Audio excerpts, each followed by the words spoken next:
Everyone expected the Duke to choose another, and Elowen Hartmere knew this with the same certainty. She knew how to stand perfectly still at the edge of a crowded room, breathing shallowly so as not to draw attention.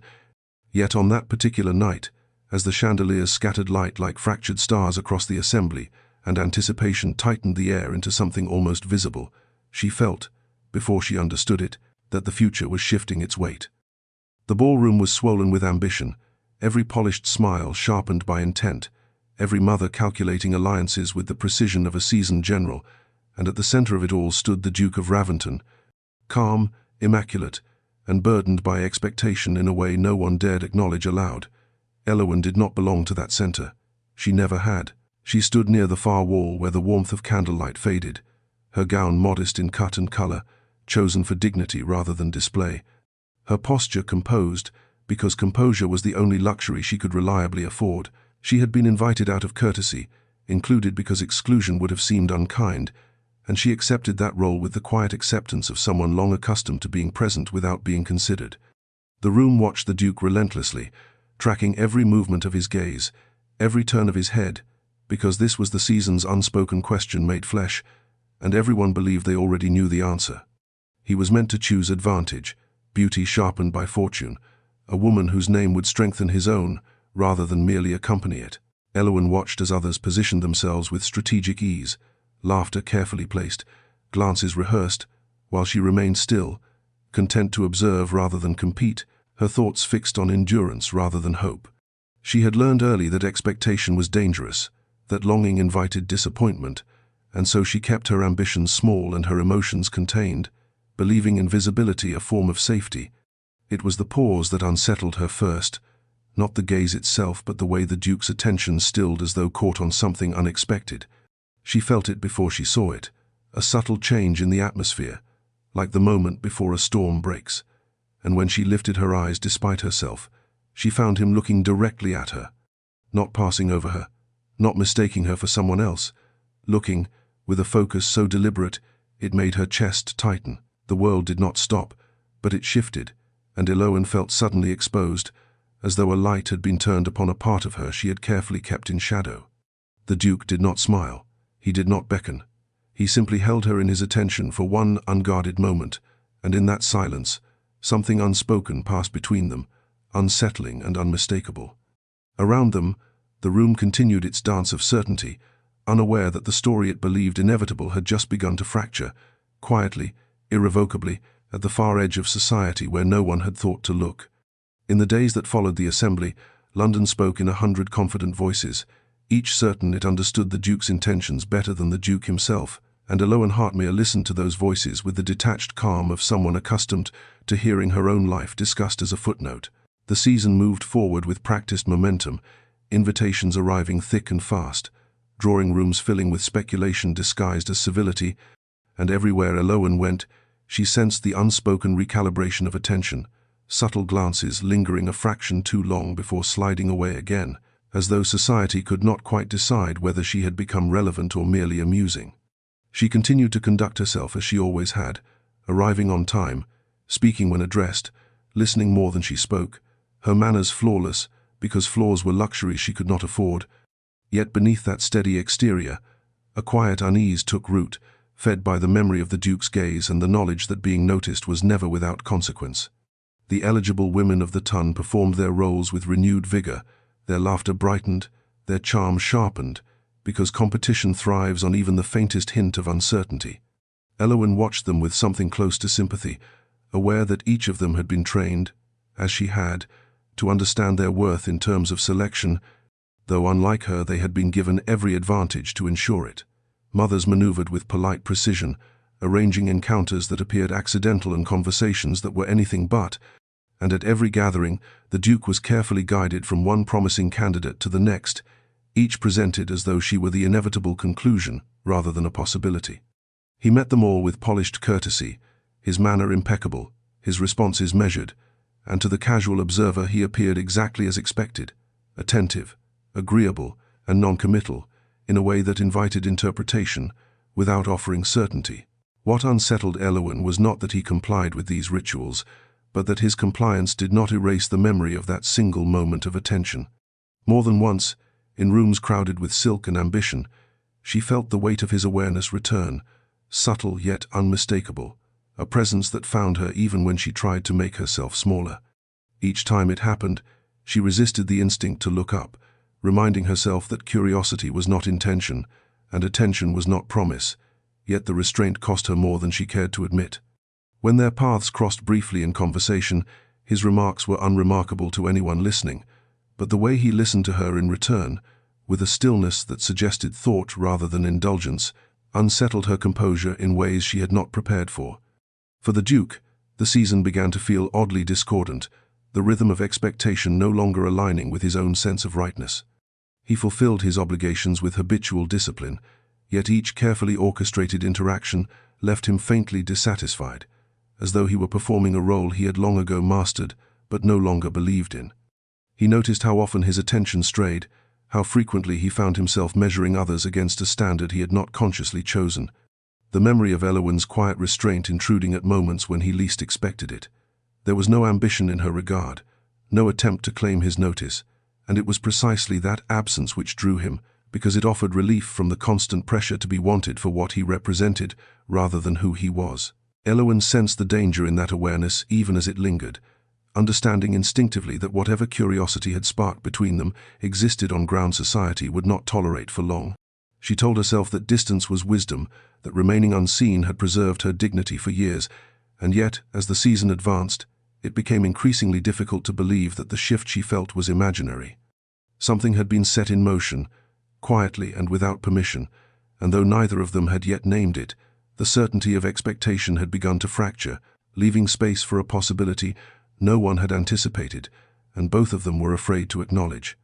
The Duke of Raventon had been taught since boyhood to recognize restlessness as weakness, an indulgence to be corrected through discipline, yet as the days stretched on, he found that no amount of routine quieted the persistent unease that followed him through his carefully ordered life.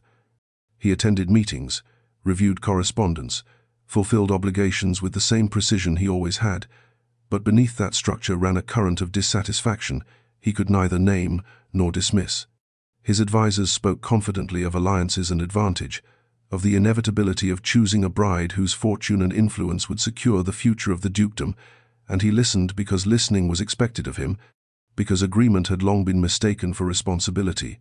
Yet even as he nodded, his thoughts wandered back to a single, unguarded moment in a crowded ballroom, to a woman who had stood at the edge of attention and asked nothing of him at all.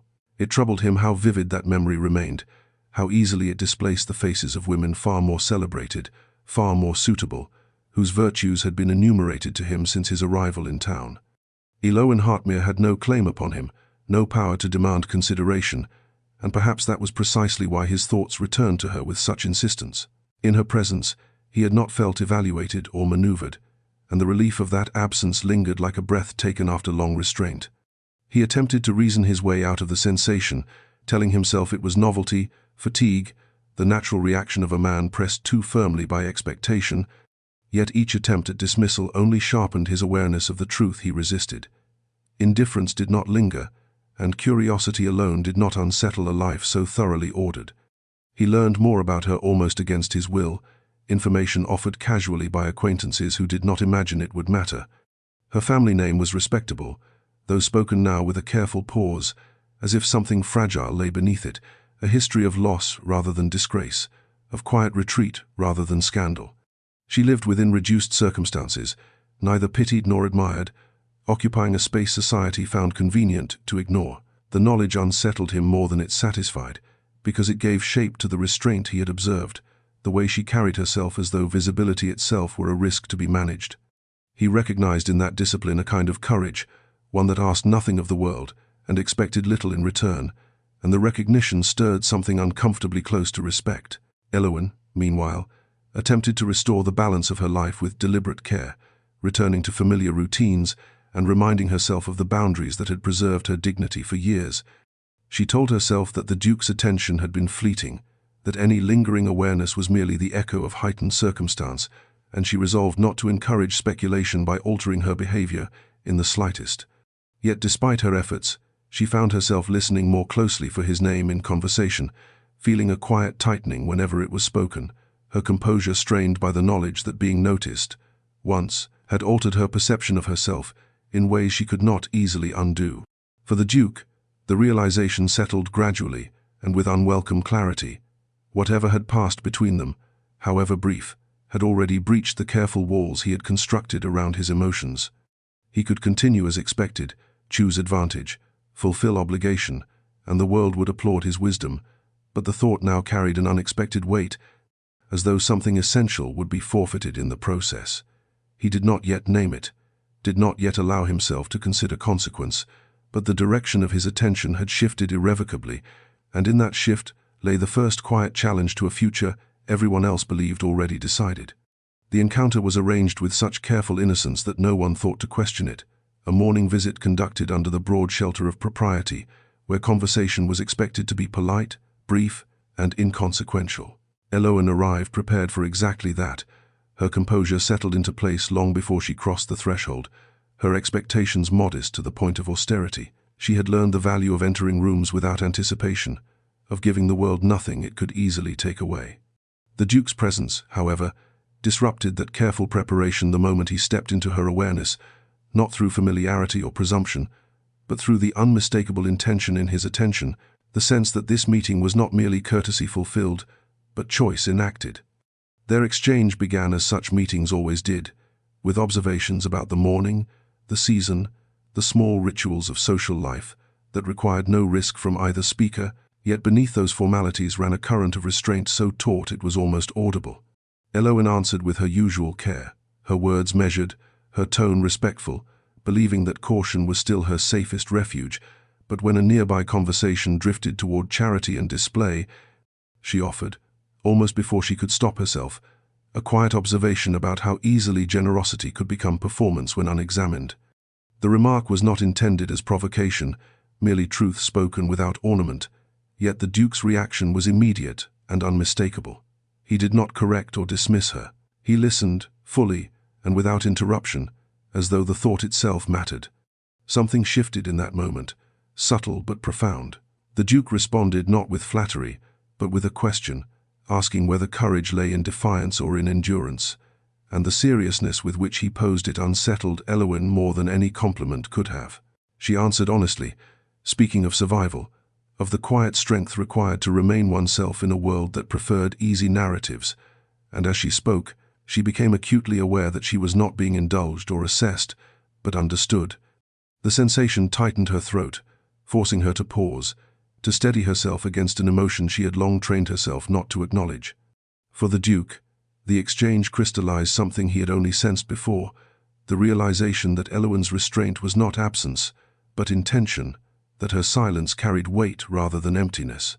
He saw how carefully she balanced dignity and caution, how every word was chosen with an awareness of consequence, and the recognition stirred a protectiveness he had not anticipated, one rooted not in superiority, but in respect. When their conversation ended, it did so reluctantly, the formality of the setting reasserting itself with almost visible effort, and as they parted, the Duke's courtesy carried a new gravity, deliberate and unmistakable. Elowen was left unsettled in a way she had not experienced before, her carefully maintained distance breached not by impropriety, but by being seen with clarity and without judgment. She understood then that whatever had begun between them could not be dismissed as momentary curiosity, because it had already altered the terms of her own self-understanding. As she returned to her quiet routines, the memory of his attention lingered, not as temptation, but as a question she was no longer certain she wished to answer with silence. The shift in atmosphere was subtle at first, the kind of change only those accustomed to watching rather than participating learned to recognize, yet Elowen Hartmere felt it with immediate clarity. Conversations paused when she entered a room, then resumed with a softness that carried more interest than kindness, and invitations arrived with an edge of curiosity that made her wary. Society had sensed deviation, and deviation, however minor, was irresistible. Whispers gathered like mist at the edges of gatherings, names traded in half, jest and half, speculation, and though no one spoke to Elowen directly, she understood too well what was being measured, her suitability, her audacity, her place. She responded as she always had, with restraint, declining unnecessary engagements, choosing smaller assemblies where attention was less acute, and maintaining a composure that discouraged intrusion. It was not pride that guided her withdrawal, but instinct, the same instinct that had taught her survival in a world quick to assign blame.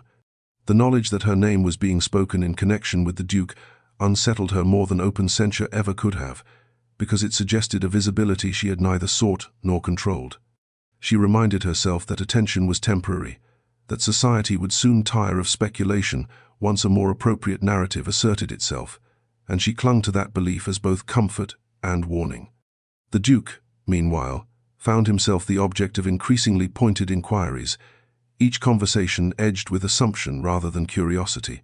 Hostesses spoke of his future as though it were already agreed upon, and influential families pressed their daughters forward with renewed confidence, certain that the moment of decision was near.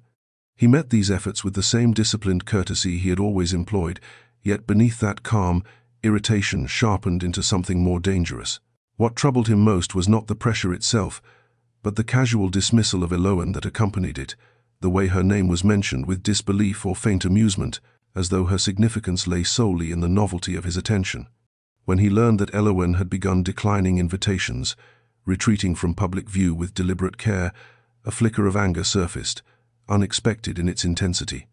He recognized, with uncomfortable clarity, that the attention he had not yet claimed had already begun to cost her something, and the realization unsettled him more deeply than any challenge to his own authority. The distance she created felt like a rebuke, not of his interest, but of his hesitation, and for the first time, he understood that inaction carried its own form of harm. Elowen, alone with the consequences of being noticed, felt the familiar pull toward invisibility tighten its grip, yet beneath that instinct stirred a quiet resistance she did not fully recognize. She had not invited the Duke's attention, but neither had she imagined how profoundly it would alter the balance of her carefully contained world. As rumors swelled and expectations hardened, both of them stood at the edge of a choice not yet spoken, the space between them charged with possibility and the weight of consequence pressing steadily closer. The Duke did not allow much time to pass before acting, though from the outside his decision appeared merely courteous, another polite gesture in a season crowded with them. He arranged his next visit with care, choosing an afternoon gathering modest enough to avoid comment, yet formal enough to shield Elowen from speculation, understanding instinctively that intention, if not protected by propriety, could become a weapon turned against her. Elowen received the news of his arrival with measured calm, though the knowledge unsettled her more than she allowed herself to show, because it confirmed what she had hoped might quietly dissolve. Attention, once offered, rarely withdrew without leaving a mark. When he entered the room, his manner was composed, his tone unremarkable to anyone listening closely for scandal, yet to Elowen the purpose beneath his courtesy was unmistakable. He spoke to her as though the distance she had attempted to create did not exist, acknowledging her presence with the same steadiness he offered his most trusted equals. Their conversation moved carefully at first, circling safe subjects, yet beneath that restraint ran a current of inquiry, the Duke asking questions that revealed his attention had not faded but sharpened. He asked about her interests, her routines, the ways she chose to occupy her time when society offered little welcome, and he listened with an intent that made evasion feel dishonest. Elowen answered truthfully but cautiously, aware that every word carried weight beyond its surface meaning. She spoke of responsibility, of how a woman learned to measure risk when the cost of misjudgment was borne entirely by her reputation, and though she did not accuse, the reality of her experience hung between them with quiet force. The Duke absorbed her words without defensiveness, his expression thoughtful rather than indulgent, and in that response Elowen sensed a resolve forming that unsettled her more than indifference ever could have. His interest was no longer passive, it was deliberate. When he rose to leave, his farewell was neither intimate nor distant, but purposeful, a courtesy offered with the implicit promise of continuation. Elowen watched him depart with a tightening in her chest she did not attempt to deny, understanding with clarity that this was no longer a matter of fleeting curiosity. Whatever path the Duke was beginning to walk, it was one he intended to pursue, and she stood, once again, at the uncertain threshold between safety and something far more dangerous, being chosen. The story of Elowen Hartmere, once unremarkable enough to pass unnoticed, began to circulate with an intimacy that made her acutely aware of how little of it truly belonged to her. It was discussed in drawing rooms and corridors with the careful tone reserved for matters considered faintly regrettable but endlessly interesting, her family name spoken with politeness, edged by pity, as though misfortune itself were a moral failing. She had been born into respectability. No one disputed that. Yet respectability without fortune proved a fragile shield, and the quiet collapse of her family's finances years earlier had altered her life more thoroughly than any scandal could have done. What followed had been a slow retreat rather than a fall, a narrowing of circumstance that taught her discipline and restraint long before she learned to name them as such. She carried that history with practiced composure, aware that society preferred its narratives simple and its judgments final. To some, her endurance was invisible, to others merely convenient, yet the Duke's attention rendered it suddenly significant, transforming what had once been overlooked into something examined with unnerving focus. Elowen felt the weight of that scrutiny most acutely in moments of silence, when polite curiosity hardened into quiet assessment, and she was reminded, again and again, that suitability was measured not by character, but by advantage. The Duke heard these assessments with increasing dissatisfaction, recognizing how easily the absence of fortune eclipsed the presence of integrity in the eyes of those who claimed discernment. He observed Elowen more closely, noting the ease with which she navigated constraint, the dignity she maintained without reward, and the absence of resentment in her manner, despite the limitations imposed upon her. Far from diminishing her, her lack of advantage clarified something essential, revealing a steadiness forged through necessity rather than indulgence. He found himself admiring not merely her composure, but the quiet pride beneath it, a pride that did not demand acknowledgement. When Elowen, aware of the danger in his regard, finally spoke to him of it, her words were gentle but firm, cautioning him against a tension that could only invite ridicule and resistance. She did not ask him to retreat, nor did she plead for protection, but she made clear the cost of visibility for a woman without shield or influence. The Duke listened without interruption, his expression unreadable, and when she finished, he answered only that avoidance was not always wisdom, and that retreat, when chosen out of fear rather than truth, exacted its own price. The words lingered between them, unsettling and unresolved, as both recognized that admiration, once acknowledged, could no longer remain safely contained. Pressure, once diffuse, began to gather shape and direction, and it did not take long for Elowen to recognize the signs. A particular family, long favored and loudly confident, advanced their daughter with an assurance that bordered on inevitability, surrounding the Duke with opportunity so polished it seemed almost presumptuous to refuse. The young woman was everything society admired and expected, beautiful without effort, accomplished without strain, and fortified by a fortune that promised stability rather than sacrifice. Conversations began to frame the match as a conclusion already reached, and the ton responded with the collective relief of a story settling back into its proper order. Elowen observed this shift from a distance she told herself was chosen, not imposed, and the familiar ache of inevitability settled into her bones.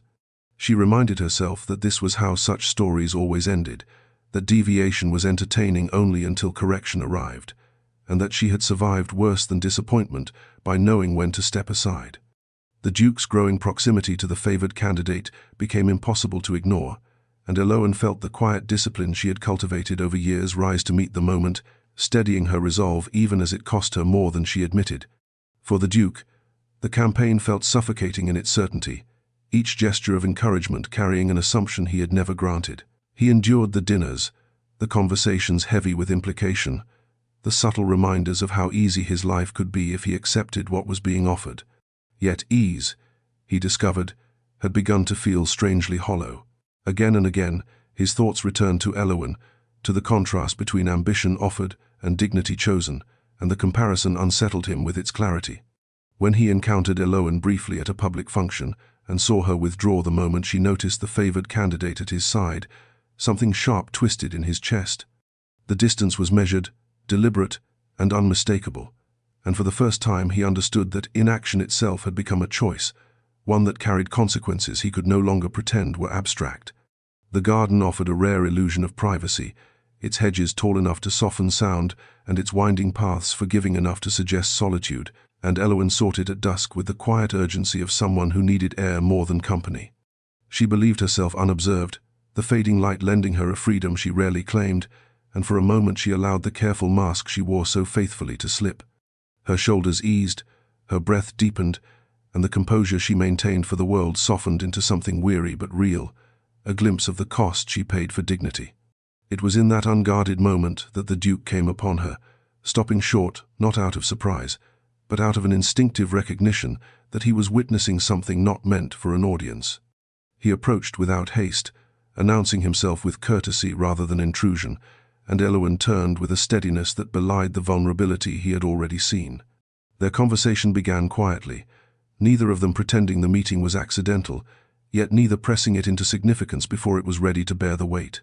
Elowen spoke first, acknowledging with calm honesty that she had learned how to be overlooked without resentment, that survival had taught her restraint rather than bitterness. And as she spoke, the Duke listened with an intensity that made evasion impossible. He did not offer reassurance or correction. He simply allowed her truth to exist. Moved by the intimacy of her candor, the Duke answered in kind, confessing the exhaustion of expectation and the loneliness of a role that permitted admiration but discouraged understanding. In the hush of the garden, stripped of spectators and presumption, they saw one another clearly, not as symbols of suitability or deviation, but as individuals shaped by constraint and choice. The moment sharpened into something undeniably intimate, and Elowen felt the dangerous pull of being truly seen, while the Duke felt a fierce resolve take root, one that no longer questioned whether she mattered, but how he could allow her to remain unseen. Footsteps sounded nearby, shattering the fragile stillness, and both of them stepped back instinctively, composure reclaimed, with practiced ease. Yet the distance restored between them could not undo what had passed, because truth, once shared, leaves a mark. As they parted, neither spoke of what hovered between them, but both understood that restraint was becoming increasingly fragile, and that the garden, in its quiet mercy, had drawn them closer to a truth neither could now deny. The next gathering arrived with the weight of inevitability, a grand evening assembly where appearances mattered more than comfort, and every gesture was recorded in memory if not on paper. Elowen entered late, choosing discretion over display, her gown restrained in color and cut, her posture composed with the quiet discipline that had become second nature. She intended to remain unnoticed, to pass through the evening without incident, yet the atmosphere itself felt sharpened, expectation humming beneath the music like a held breath. She sensed the Duke's presence before she saw him, surrounded as expected by the favored candidate and her attentive family, the tableau so perfectly arranged it might have been rehearsed. Elowen maintained her distance, her expression serene, even as a familiar ache tightened in her chest, because seeing him placed so decisively within society's chosen narrative made her own position feel suddenly fragile. It was then that the remark came, spoken lightly and meant to amuse, a careless observation offered within her hearing that reduced her to novelty rather than possibility, a passing distraction rather than a woman of consequence. The laughter that followed was polite, measured, and cruel in its restraint, and for a heartbeat Elowen felt the old instinct rise sharply within her, urging retreat, invisibility, escape. Before she could act upon it, the Duke intervened. His response was calm, almost gentle, yet unmistakably deliberate, redirecting the conversation with a precision that exposed the remark's cruelty without ever naming it. He did not raise his voice or claim offense. He simply refused to allow the dismissal to stand, and the effect was immediate. The laughter faltered, conversation stilled, and an uneasy awareness spread through the room as those present realized a boundary had been crossed and corrected. Elowen felt the weight of attention shift toward her with renewed intensity, fear surging before she steadied herself, because his defense marked her more visibly than any rumor could have. Yet beneath the fear stirred gratitude, and beneath that, a quiet strength she had not known she possessed. The Duke, watching her hold herself with dignity under renewed scrutiny, understood with sudden clarity that neutrality was no longer possible. What had begun as fascination had become resolve, and though he had yet to speak his choice aloud, his actions had already begun to declare it, setting in motion consequences neither of them could now avoid. The response from the Duke's family was swift, precise, and delivered with the calm authority of people unaccustomed to being resisted. Invitations arrived bearing the weight of command rather than courtesy, summoning him into private rooms where loyalty was assumed and obedience framed as wisdom. His mother spoke first, her tone measured and affectionate, invoking legacy with the ease of long habit, reminding him of generations shaped by careful alliances and the quiet power of choosing advantage over impulse. Others followed with gentler language but sharper intent, discussing estates, influence, and the stability expected of a man in his position, all circling the same unspoken conclusion. Elowen Hartmere was a complication that would resolve itself if he allowed it to. He listened without interruption, his expression composed, yet beneath that restraint something hardened. For the first time, he recognized how completely his life had been charted by voices that confused control with care. How often he had mistaken compliance for responsibility. The assumption that his interest could be corrected through pressure unsettled him more than outright opposition would have done, because it revealed how little his choice had ever been considered his own. He offered no promises, no assurances of retreat, only a courteous silence that frustrated those accustomed to obedience. Elowen felt the shift without being told. Doors that had once opened politely now closed with quiet finality, conversations cooled, and invitations thinned until absence became a language she understood all too well. She did not ask for explanation, because explanation implied error, and she had learned that dignity lay in not pleading for inclusion. When word reached her, softly, through careful channels, that the Duke's family opposed her very presence in his orbit, a familiar ache settled in her chest, sharp with resignation rather than surprise. She told herself that this was inevitable, that she had always known how such stories ended, and yet the knowledge did not soften the disappointment. More troubling was the instinctive urge to step aside for his sake, to remove herself before pressure turned into harm, because she understood too well how unevenly consequence fell.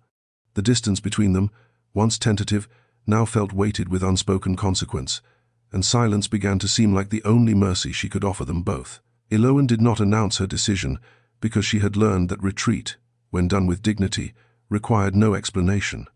She simply began to remove herself, declining invitations with gentle finality, rearranging her routines so that chance encounters became increasingly unlikely, and settling once more into the quieter circles where attention thinned and expectations carried less weight. The resolve cost her more than she allowed herself to acknowledge, because it demanded the burial of something fragile and newly awakened, a sense of worth that had bloomed briefly under the Duke's regard, and now threatened to become a liability. She reminded herself that survival had always required sacrifice, and that choosing invisibility again was not failure, but wisdom hard-earned. The Duke noticed her absence immediately. Rooms that had once felt merely crowded now felt hollow, their emptiness sharpened by the knowledge of who was missing.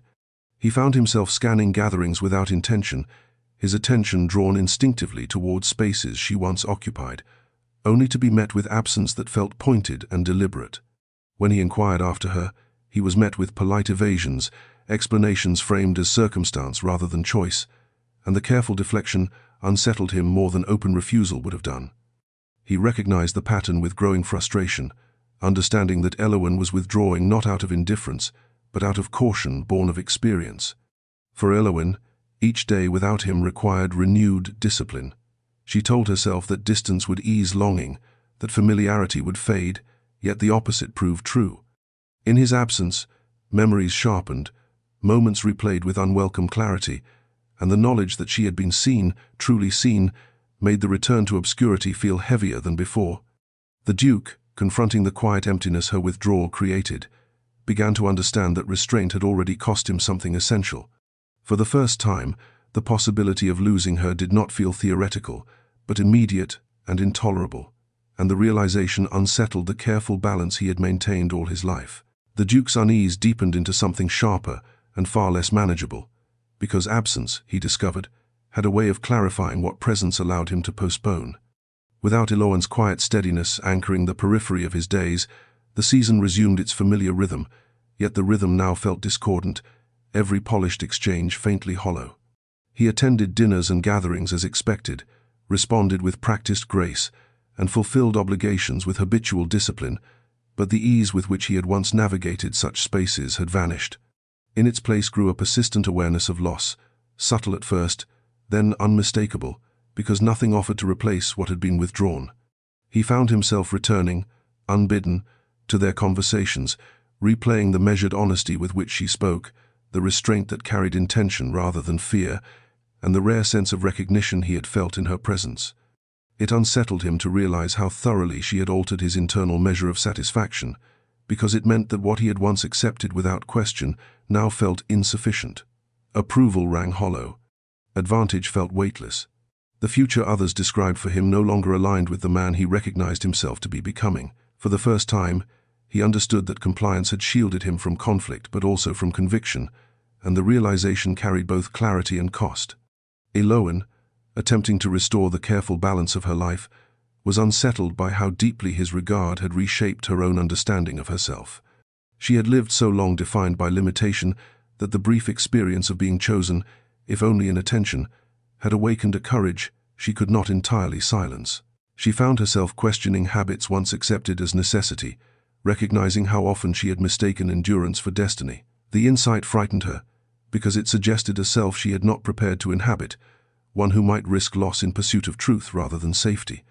When the Duke finally resolved to seek her out, it was not with the hesitance of a man indulging curiosity, but with the urgency of someone confronting the cost of delay. He understood now that silence was no longer neutral, that every moment spent deferring choice deepened the harm he sought to avoid.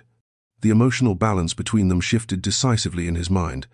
Longing replaced restraint, and the connection he had tried to manage began to assert itself with undeniable force, demanding not caution, but courage. The Duke sought Elowen out with a determination that admitted no pretense, arranging the meeting with care but refusing to allow circumstance to dictate its terms. When she received his request, her first instinct was to decline, to preserve the fragile equilibrium she had rebuilt, yet something in the tone of his message, measured, respectful, unmistakably earnest, made refusal feel like evasion rather than wisdom. She agreed, preparing herself with the same disciplined composure she had relied upon all her life, even as the knowledge of seeing him again unsettled that hard, won calm. They met in a quiet space where formality offered no true shield, and from the moment he entered, Elowen sensed that this encounter would not allow for the careful distance she had constructed. The Duke addressed her withdrawal directly, not with accusation but with deliberate honesty, asking whether invisibility had ever truly been safety, or merely the absence of immediate harm. The question struck with unexpected force, because it named a truth she had long avoided. Elowen answered with equal candor, explaining the cost of attention for a woman without protection, the way scrutiny sharpened into judgment when unsupported by power or influence. She spoke of fear without self, pity, of caution born not of weakness but experience, and the steadiness of her voice belied the vulnerability of her admission. The Duke listened without interruption, his expression intent rather than defensive, and when he spoke, it was to admit that her absence had unsettled him more than any scandal could have done. He acknowledged, without flourish, that restraint had become its own form of harm, and the admission hung between them, fragile and undeniable. Though neither spoke the word love, the depth of what bound them was unmistakable, and the space between duty and desire narrowed to a breath, charged with possibility neither could now ignore. They parted without resolution, yet the encounter bound them more tightly than any declaration could have done, because what remained unspoken carried a weight neither could dismiss. Elowen walked away with her composure intact, but beneath it her thoughts churned, unsettled by the recognition that retreat had not restored the safety she sought, only delayed an inevitable reckoning. His words echoed with quiet insistence, forcing her to confront how often she had mistaken endurance for wisdom, how deeply she had internalized the belief that claiming space was an act of risk rather than right. The realization frightened her, not because it promised disappointment, but because it suggested the possibility of courage she had never allowed herself to test. For the Duke, the distance between them felt heavier than before, because it was now shaped by intention rather than uncertainty. He understood with clarity that indecision would no longer protect either of them, that silence had become a form of abdication rather than restraint. Society's pressure continued unabated, expectations tightening around him with renewed urgency, yet for the first time, those demands felt secondary to a quieter truth he could no longer ignore. Elowen was not a distraction from duty, but a measure of it, revealing the difference between obligation accepted and conviction chosen. Both recognized that they stood on the edge of irrevocable change, suspended between caution and courage, aware that whatever came next would require sacrifice neither could avoid. What remained unspoken pressed steadily toward voice, and the fragile balance they maintained strained under the weight of approaching choice, because the path ahead no longer allowed for half measures or safe retreats. The announcement did not come with fanfare so much as presumption, delivered in the assured tones of people accustomed to shaping reality through repetition, and when Elowen heard it, She understood at once that society had grown tired of waiting for uncertainty to resolve itself. Word spread that an engagement between the Duke and the favored young woman was all but settled, spoken of as though consent were a formality rather than a choice, and the confidence with which it was accepted made resistance seem almost improper. Elowen received the news in fragments, offered through sympathetic glances and carefully phrased remarks, and though she had prepared herself for this outcome, the finality of it struck with a quiet force that left her breath unsteady. Expectation, once abstract, had hardened into declaration. She did not allow herself visible distress, because years of discipline had taught her the cost of vulnerability displayed without protection. Instead, she absorbed the blow inwardly, reminding herself that inevitability did not require explanation, that the world had simply corrected itself as it always did. Yet beneath that reasoning lay a deeper ache, sharpened by the knowledge that what she mourned was not a claim she had ever made, but the brief, transformative experience of being seen and chosen in intention, if not in name. That loss felt personal in a way she had not anticipated, because it touched something newly awakened and not easily subdued. For the Duke, the presumption landed like an accusation. He had not agreed, had not spoken, had not chosen, yet his future was being announced with the confidence of inevitability, and the ease with which his silence was interpreted as consent unsettled him profoundly.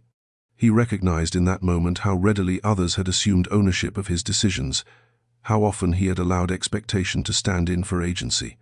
The thought of Elowen hearing this declaration without context, without assurance, tightened into something close to anger, not at society's boldness, but at his own delay.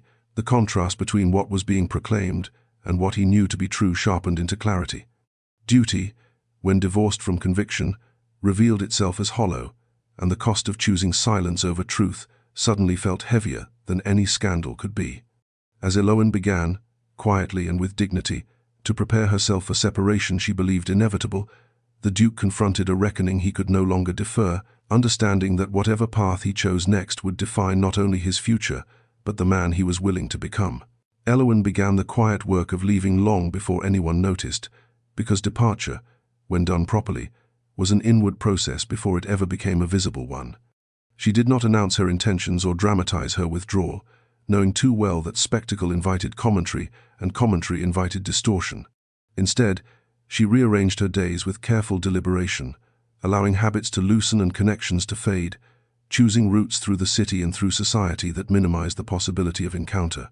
Each small adjustment felt insignificant on its own, yet together they formed a retreat as deliberate as it was final, a return to the obscurity she had once believed permanent and now understood as provisional. She sorted her belongings with the same restraint she applied to her emotions, setting aside what would not travel with her into whatever quieter future awaited. Letters were answered briefly, invitations declined with polite finality, explanations offered only when required, and never beyond necessity. It was not bitterness that guided her, nor resentment, but a profound desire to preserve dignity in the face of inevitability. She told herself that love unclaimed had no public language, that grief without permission must remain private, and she bore that solitude with the endurance that had long defined her survival. Yet beneath the calm surface, something fractured slowly and with quiet pain, because leaving meant relinquishing not only the Duke, but the version of herself she had begun, reluctantly, to imagine. At night, when the discipline of daylight loosened its grip, memory intruded with unwelcome clarity. She recalled the stillness of his attention, the seriousness with which he had listened, the way his regard had not demanded performance or apology. Those moments returned unbidden, not as temptation, but as proof of something that had briefly existed and could not be undone by declaration alone. She wondered whether being seen, once irrevocably altered a person, whether obscurity, once chosen again, could ever feel entirely safe. The questions lingered without answer, and she learned to sit with them in silence. The Duke sensed her departure before it became visible, feeling the distance widen with alarming speed. Spaces where he half expected to find her remained empty, and the absence felt intentional rather than accidental, a choice made without him. He searched for her at gatherings, not openly, but with the instinctive awareness of someone who has already lost something essential. Each failure sharpened his understanding of what was slipping beyond reach, because loss, once glimpsed, clarifies value with ruthless efficiency. He realized with painful certainty that she was not waiting, not hoping for reversal, but preparing for separation with the same dignity she had brought to every constraint of her life. The realization struck him with a force he could no longer ignore. He was on the brink of losing her not to scandal or opposition, but to his own restraint, to the careful silence that had once protected him and now threatened to cost him everything. As Elowen moved steadily toward disappearance, believing it the only path left to her, the Duke stood at the edge of decision, aware that whatever he chose next would either confirm the inevitability the world had assigned him, or finally, irrevocably, defy it. The reckoning came not in a dramatic confrontation, but in a stretch of quiet so complete it left the Duke with nowhere to hide from his own thoughts. Removed from the noise of expectation, he began to examine, with an honesty long postponed, the shape of the life being constructed around him and the part he had played in its design. Duty had always been presented as clarity, obedience as virtue, yet in the stillness he recognized how often those ideals had been used to excuse avoidance rather than responsibility. The future others envisioned for him was orderly, advantageous, and entirely coherent, and yet when he measured it against the hollow ache that had settled in his chest since Elowen's withdrawal, its coherence felt meaningless. He considered what acceptance would cost him. The marriage arranged by consensus promised ease, continuity, and approval, but it also demanded the quiet erasure of a truth he could no longer deny. Elowen had altered him not through insistence, but through presence, revealing a version of himself that responded not to expectation, but to recognition. With her, he had felt seen not as a title or asset, but as a man capable of choice, and the thought of relinquishing that awareness felt like a retreat more profound than any scandal. He understood then that regret was not a distant abstraction, but a certainty waiting patiently at the end of the path he was being urged to follow. Fear did not vanish with this realization. He feared the fracture of loyalty, the anger of family, the reshaping of alliances built over generations, and the scrutiny that would follow any deviation from the expected course. Yet set against those fears rose another, quieter but more insistent, the fear of living a life that demanded silence from the truest part of himself. That fear carried a weight he could no longer ignore, because it threatened not reputation, but integrity.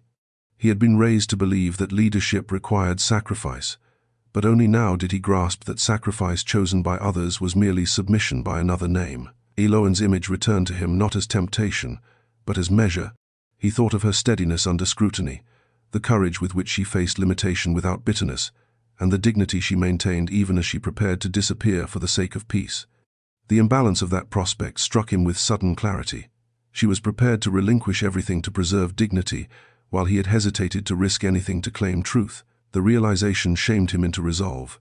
Whatever cost lay ahead, it could not be borne by her alone. By the end of that solitary reckoning, his decision no longer hovered at the edges of possibility. It settled with weight and direction, not as impulse, but as conviction formed through reflection and restraint. He did not yet know how the choice would be received, nor how deeply it would disrupt the world that had shaped him, but he understood with unwavering certainty that silence was no longer an option. Action, once deferred, had become necessary, and the path forward, though fraught, was now unmistakably clear. The event was announced weeks in advance and framed as an inevitability rather than an occasion, a gathering designed less to celebrate than to confirm what society had already decided. Attendance was expected, scrutiny assured, and the Duke's presence was treated as a formality rather than a choice. When the evening arrived, the rooms filled early, anticipation thickening the air as though everyone sensed, without quite admitting it, that something more than polite conversation was at stake. Elowen attended only because withdrawal at this stage would have drawn more attention than participation, and she arrived prepared for brevity, her composure settled into place like armor she knew too well how to wear. She positioned herself carefully, neither hidden nor prominent, determined to move through the evening with dignity intact and expectations contained. Her gown was chosen for restraint rather than allure, its quiet elegance an extension of the life she was preparing to reclaim, one defined by distance rather than hope. She did not look for the Duke when she entered, yet she felt his presence with the same instinctive certainty she had learned to trust, the atmosphere shifting subtly as he arrived, conversation adjusting around him with practiced ease. He appeared calm, attentive, exactly as expected, and for a moment Elowen allowed herself to believe that this, too, would pass without rupture. The Duke moved through the gathering with deliberate awareness, conscious of every glance and inference, aware that the narrative surrounding him had hardened into certainty. The favored candidate remained near his side, her manner gracious and assured, her family attentive with quiet triumph, and the room seemed to lean toward them, eager for confirmation. Yet beneath the surface of polite exchange, the Duke felt an unfamiliar steadiness take hold, a clarity born not of defiance, but of resolve. He knew, with calm certainty, that this moment would not permit ambiguity, that hesitation would be interpreted as consent, and consent would finalize a future he no longer recognized as his own. Elowen sensed the tension tightening long before anything was spoken. She felt it in the careful pauses between remarks, the way conversation slowed as though waiting for a signal, and a quiet dread settled in her chest. Tempered by the discipline she had honed through years of disappointment, she prepared herself for the pain she believed inevitable, reminding herself that composure, once again, would be her refuge. Whatever occurred, she would endure it without spectacle. When the Duke finally stepped forward, the room stilled almost imperceptibly, the collective attention narrowing with practiced instinct. He did not speak immediately. Instead, he allowed the silence to stretch, long enough to unsettle expectation, long enough to claim the moment as his own. In that pause, Elowen felt something shift, subtle but unmistakable, as though the future itself had hesitated. Whatever followed, she understood, would not be quiet, would not be easy, and would alter the course of more than one carefully managed life. The Duke's movement was unremarkable in form and seismic in consequence, a simple turn of the body that redirected the weight of an entire room. He did not raise his voice or announce his intention with flourish. He merely stepped away from the circle that had been drawn so confidently around him and allowed his gaze to settle, openly and without apology, on Elowen Hartmere. The effect was immediate. Conversation faltered, then stilled, the collective certainty of the gathering collapsing into stunned silence as the narrative so carefully constructed fractured in a single, irreversible moment. What society had rehearsed for weeks unraveled in seconds, undone not by rebellion, but by choice made visible. Elowen felt the shift like a physical force, the sudden convergence of attention striking her with a shock that stole her breath before discipline asserted itself. For an instant, fear surged, sharp and instinctive, urging retreat, invisibility, escape, yet she held her ground, straightening with a composure forged through years of being underestimated. The Duke's attention did not waver. In that steady regard lay no hesitation, no indulgence, only resolve, and the certainty of it steadied her in turn. Whatever followed would not be hers alone to bear. The favored candidate remained momentarily suspended in disbelief, the triumph assumed only moments earlier, evaporating into confusion, while her family's confidence faltered under the weight of unexpected reality. Whispers erupted at the edges of the room, rippling outward in waves of shock and recalculation, because the breach was unmistakable and irrevocable. The Duke had not merely delayed a decision, he had rejected the premise upon which it had been built. The silence he had cultivated for years shattered, replaced by an action that spoke with far greater clarity than any declaration could have offered. When he finally spoke, his words were measured and restrained, offered without apology or explanation beyond what dignity required. He acknowledged the expectations placed upon him and the respect he bore for tradition, then stated, with calm certainty, that his choice would be guided not by convenience or consensus, but by conviction. The simplicity of the statement unsettled more deeply than defiance ever could have done, because it left no space for negotiation or reinterpretation. He had claimed authorship of his own future, and in doing so, had irrevocably altered its course. Elowen stood within the eye of the storm his choice had created, acutely aware of the cost that would follow, yet beneath the fear stirred something stronger: recognition. She was not being elevated as an exception or curiosity, but acknowledged as the woman he had chosen to stand beside. The distinction mattered because it affirmed her presence without diminishing her agency. As the murmurs grew louder and the fallout began to take shape, she understood that the life she had prepared to leave behind was already gone. Together, though they did not yet stand side by side, they occupied a shared reality forged in that single, decisive turn. The freedom it promised was neither simple nor kind, but it was real, and in the charged stillness of that moment, both of them understood that the consequences, however severe, would be faced openly at last. The consequences arrived with ruthless efficiency, unfolding not in dramatic confrontation, but in the quiet recalibration of a world that had been certain of its authority. Invitations once assumed were delayed, then quietly withdrawn.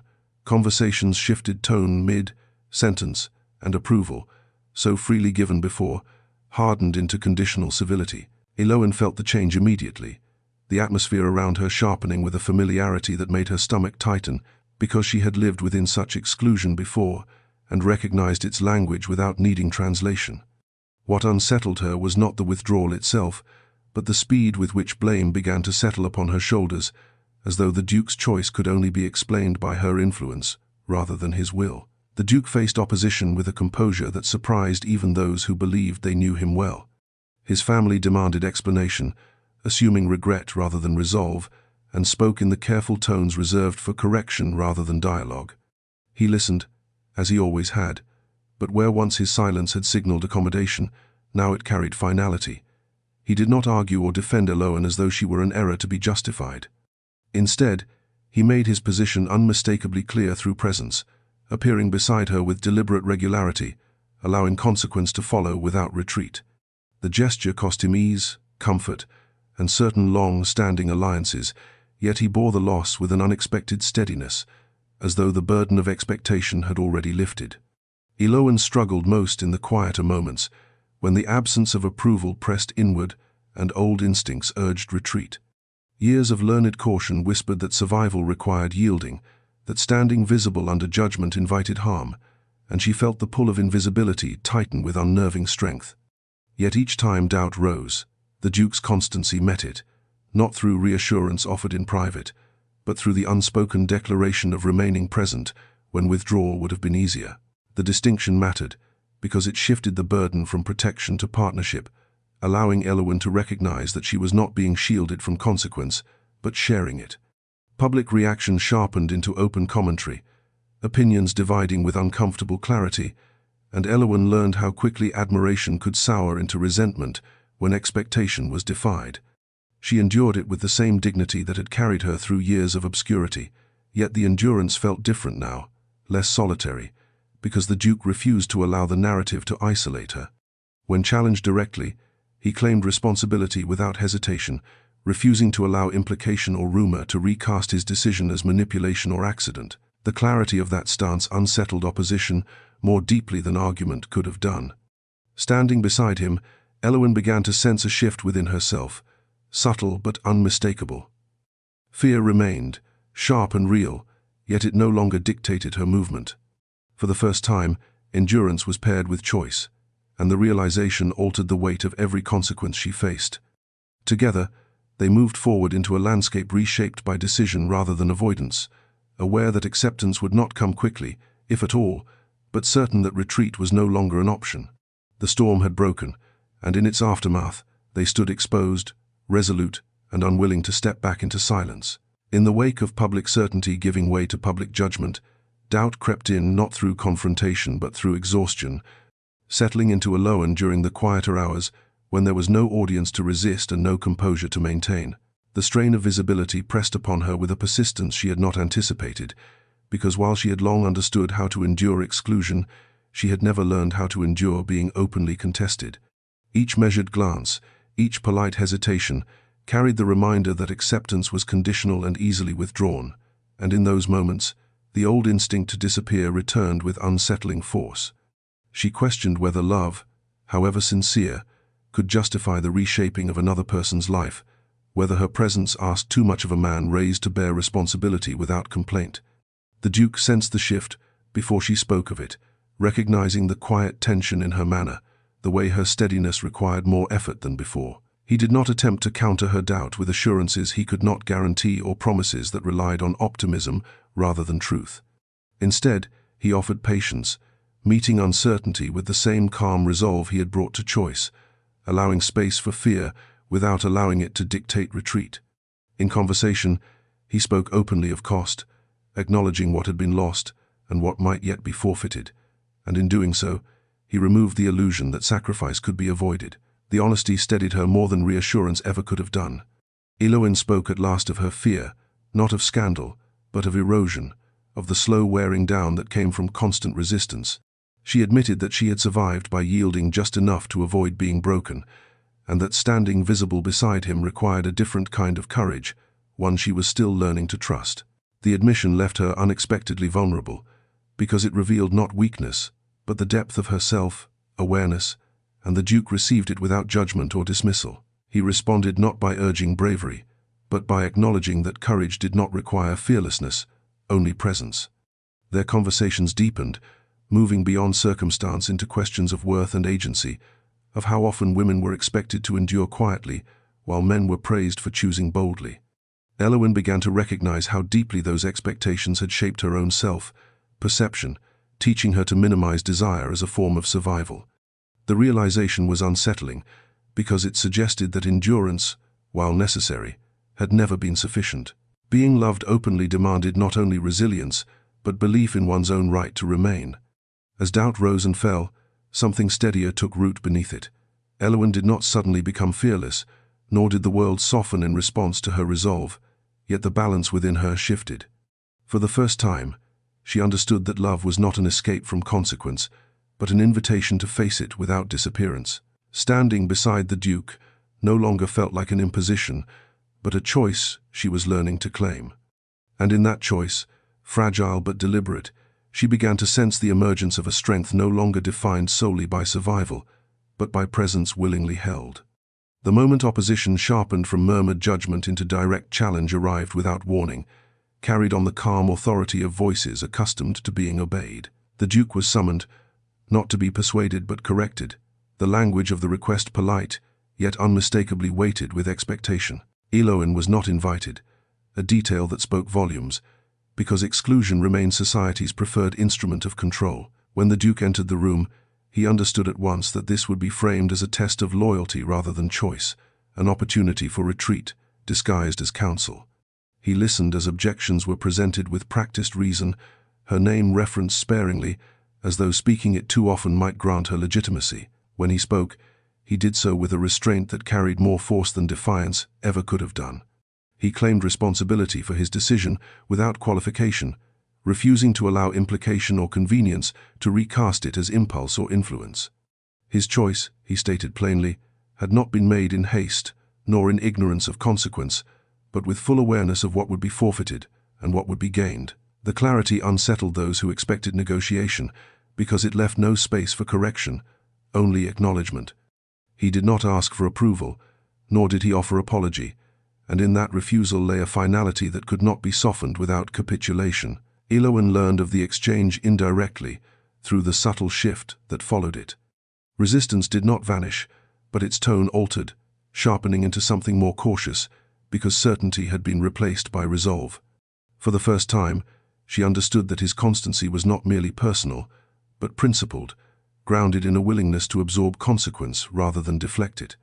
The knowledge settled into her with unexpected warmth, because it reframed his choice not as sacrifice endured for her sake, but integrity claimed for his own. The distinction mattered, because it freed her from the quiet fear of being the cost of his decision. When they spoke later, the Duke did not recount the confrontation in detail, nor did he dwell on what had been lost. Instead, he acknowledged the permanence of his stance, offering it not as reassurance, but as fact. Elowen felt something steady and profound take root within her, a trust shaped not by promises of ease, but by consistency under pressure. She realized that partnership did not require her silence or disappearance, but her presence as an equal bearer of consequence. The understanding altered the balance between them, shifting it from protection toward shared strength. In the days that followed, Elowen carried herself differently, not with defiance, but with an emerging assurance that did not seek validation. She met scrutiny without apology, not because it no longer hurt, but because it no longer defined her. The Duke's clarity had offered her something she had never fully possessed before, permission to believe that her presence was not an intrusion, but a choice worth standing by. Together, they moved forward into a landscape still shaped by resistance, yet no longer governed by it, because responsibility had been claimed openly, and with it, the fragile beginnings of trust rooted not in endurance alone, but in shared conviction. It was only after the sharpest edges of opposition had been faced and survived that space finally opened for truth, not in grand declaration but in the quiet privacy they now guarded deliberately. Removed from hostile rooms and measured glances, they found themselves alone in a moment shaped not by urgency, but by readiness, because what had been restrained for so long required steadiness rather than haste. Elowen felt the weight of that readiness as both relief and fear, understanding that naming what bound them would make it real in a way silence never could. She had endured much by withholding desire, yet withholding now felt like a betrayal of the courage she had begun to claim. The Duke did not press her toward confession, nor did he frame the moment as culmination. He spoke first only to acknowledge the cost they were bearing, naming it without bitterness, without romance, because he refused to disguise consequence as triumph. The honesty disarmed her more completely than any declaration could have done. When she answered, her voice remained steady even as emotion stirred beneath it, and she admitted, with careful clarity, that what frightened her was not love itself, but the vulnerability of being known and lost again. She spoke of how easily women were permitted to be erased, how survival had taught her restraint rather than hope, and how being seen by him had altered that discipline in ways she was still learning to trust. The Duke listened with the same attention that had first unsettled her months earlier, and when he spoke, his words were unadorned, shaped by intention rather than flourish. He told her that loving her had not rescued him from duty, but redefined it, because duty without integrity had proven hollow. He admitted that her presence had revealed the difference between obligation assumed and responsibility chosen, and that recognition had altered the course of his life irrevocably. He did not promise ease or acceptance, only honesty and constancy, and in that restraint lay a respect that steadied her more than reassurance ever could have done. When the word love was finally spoken, it arrived without drama, a truth acknowledged rather than proclaimed. The release that followed was quiet and profound, not because the world softened in response, but because the unspoken no longer pressed between them.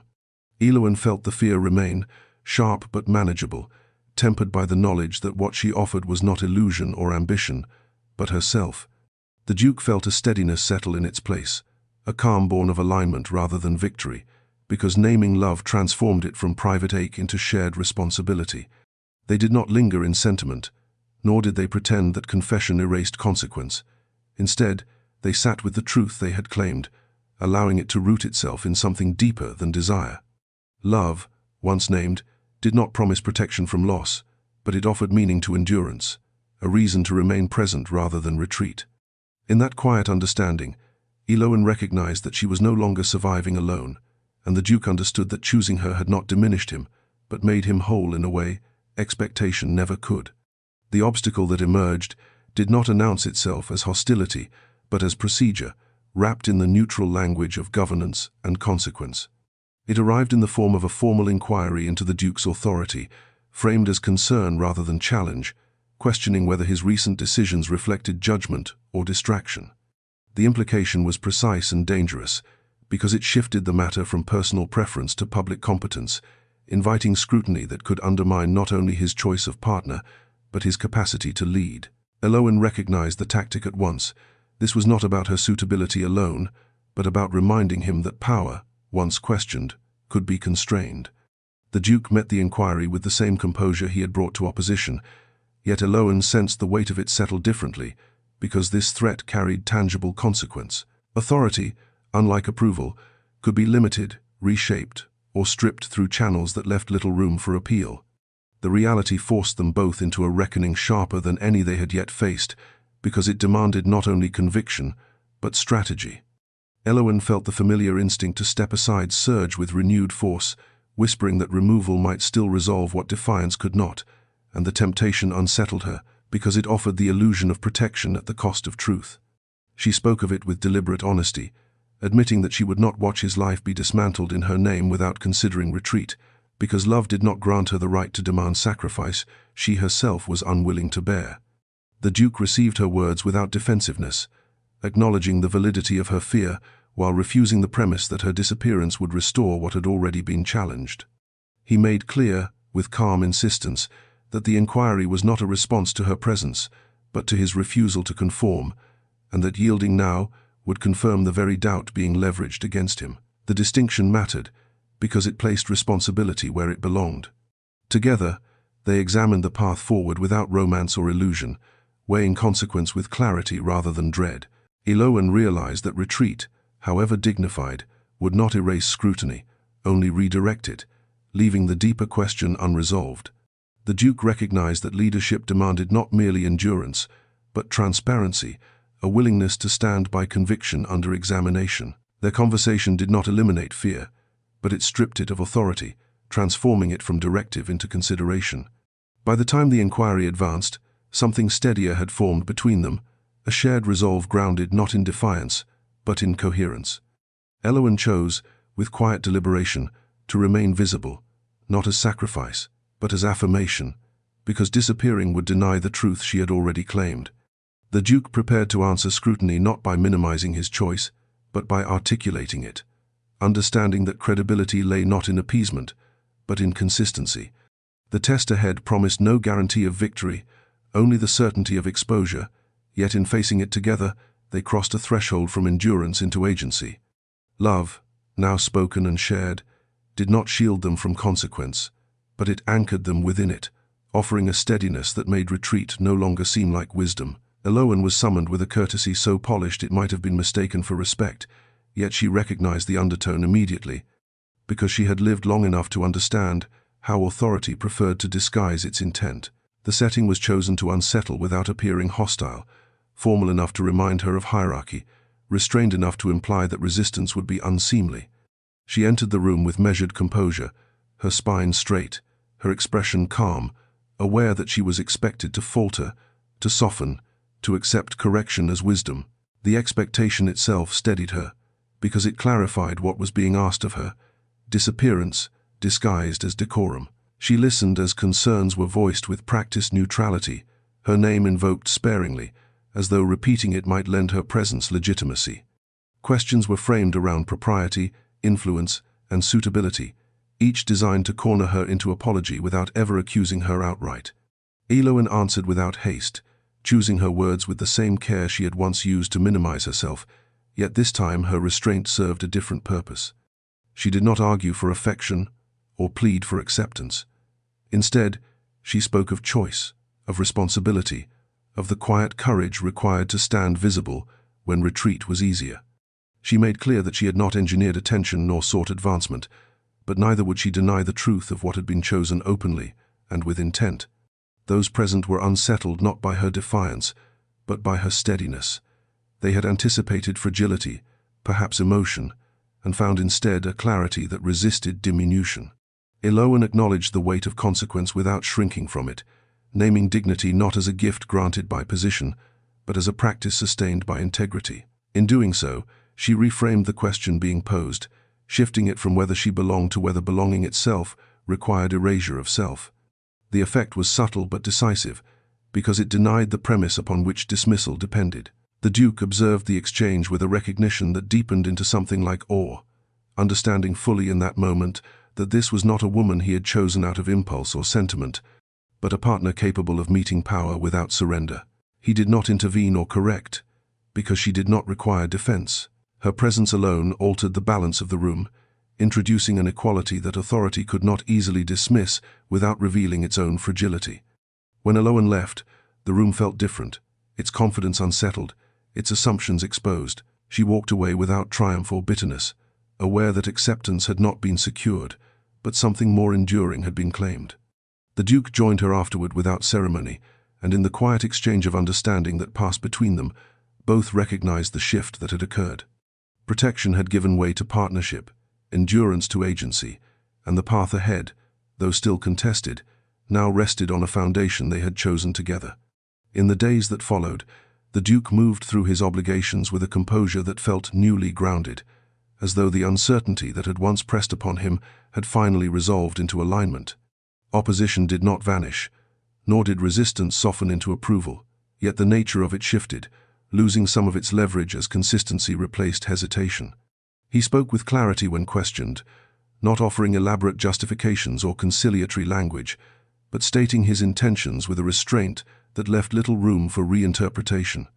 Each repetition reinforced the same truth. His decision was not provisional, not reactive, and not subject to revision through pressure. The cost of that clarity revealed itself gradually. Invitations grew selective, alliances cooled, and conversations that once assumed familiarity adopted a more careful distance. Privileges long taken for granted were quietly withdrawn, not in overt punishment but in subtle recalibration, reminding him that influence was never unconditional. He felt the losses keenly, yet without regret, because they no longer felt like sacrifices imposed upon him, but exchanges chosen in service of coherence. What he relinquished in ease, he gained in peace, a steadiness that surprised him with its depth. Elowen sensed the shift as well, observing how his constancy altered the tone of rooms they entered together. Where scrutiny once pressed inward with hostility, it now met a quiet resistance born of inevitability.